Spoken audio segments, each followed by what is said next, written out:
So large that it can be seen by the naked eye, the International Space Station is the Earth's largest artificial satellite. The 450-kilo structure orbits the Earth 250 miles above our heads at an average speed of just under 8 kilometers per second.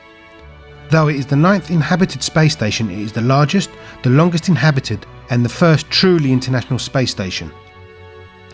Too large to be launched into orbit in one go, the space station has been assembled in space over the years from individual modules.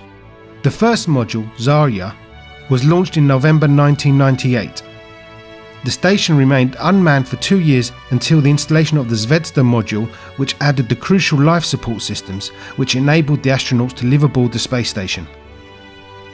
Most of the early modules, as well as equipment and personnel, were taken into orbit by NASA's space shuttles until the shuttle program ended in 2011. Since then, it has mainly fallen upon the Soyuz rockets to deliver new modules, supplies and astronauts. The ISS now consists of 15 interconnected modules with US, Russian, European, Japanese and Canadian labs and equipment. Living and working conditions are pretty cramped, with much of the station a labyrinth of tubes and tunnels, with virtually every available surface cluttered with pipes, cables, controls and equipment. In addition to the labs and working areas, the station provides living space for up to 6 astronauts, training equipment to combat muscle and bone atrophy caused by microgravity conditions, and the popular cupola viewing window, which bears more than a passing resemblance to the turret of the Millennium Falcon. Is it a tip of the hat to another spacefaring icon? I like to think so. From its vantage point 250 miles above our planet, the ISS is the perfect place to view and study the Earth. Observations from the station have been instrumental in building a deeper understanding of our planet's complex weather systems. In particular, the space station was the perfect platform from which to view sprites, upwards electrical discharges that occur during lightning storms and are impossible to view from the ground. The vantage point from the ISS has also given a new perspective on volcanic eruptions and a chance to better study the behaviour of the dust and smoke clouds that are thrown skywards in violent volcanic eruptions.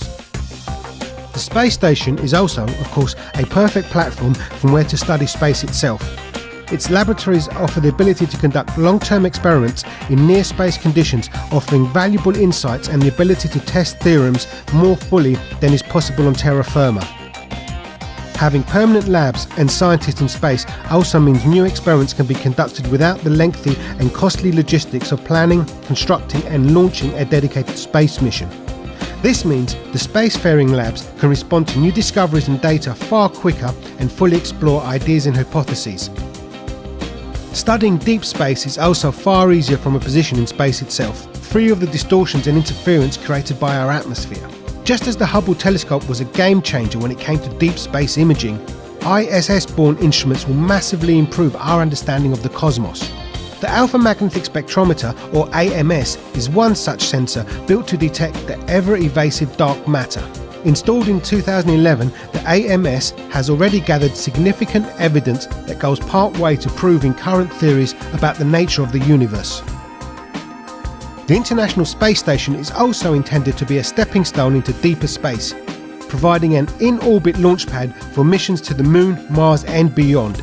As well as a physical place to assemble and launch spacecraft, the station acts as a test and development bed able to carry out long-term tests on systems in a true space environment. It is not just the machines being tested, however. Conditions aboard the space station also give unique insights in how the astronauts themselves will cope on the long journeys to Mars and beyond. The International Space Station is truly our bridge into space.